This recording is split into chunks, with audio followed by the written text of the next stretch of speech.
people part ways because people come and go. Parang ang unfair lang, no? Dun sa part na magkasama pa rin sila para na lang for the content, ganun.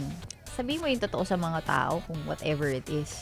And feeling ko yung mga nanonood din naman matatalino eh. Kaya tingnan mo, wala masyadong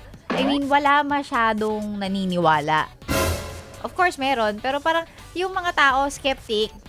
Kasi yung mga tao matatalino eh. Parang hindi naman kami pinanganak kahapon lang. Makikita naman namin yun. Magtatanong, no? Magtatanong yung mga tao, bakit ganito, bakit ganyan? So, people deserve at least an explanation. And sana yung explanation ay totoo. Yun. Lalong-lalo na kung ano, no? Kung ganyan yung career mo. Nagva-vlog ka. Sinishare mo talaga eh. Sinishare mo yung buhay mo sa kanila eh. So, at some point, dapat,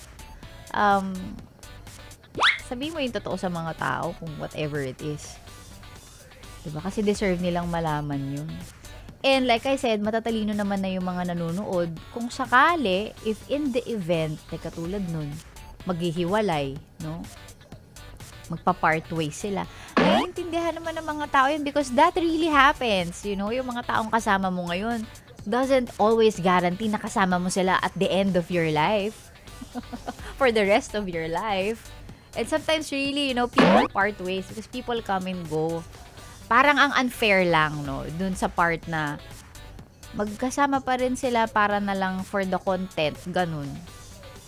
Parang ano naman, parang naglolokohan naman, di ba? Kasi ako naniniwala ako, people consume content on the internet galing sa mga ganitong vloggers because they like the authenticity. Hindi parang niloloko nyo na kami kung, di ba?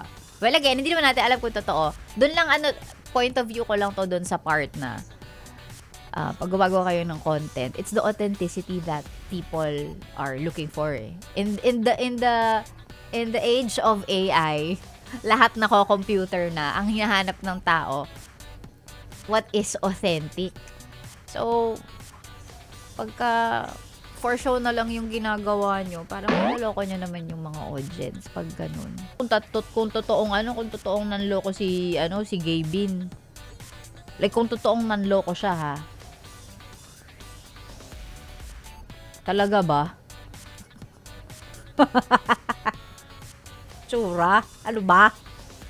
Ano pang ginagawa mo dito, ha? Sinasabi ko na nga ba eh. Solid yes friend ka talaga. Dahil nandito ka na rin lang, sige na, mag-like at mag-comment ka na. Mag-subscribe ka na rin at i-click ang notification bell. Para mapasali ka sa mga kalokohan namin. Bawal na bawal mag-no dito, ha? Kasi yes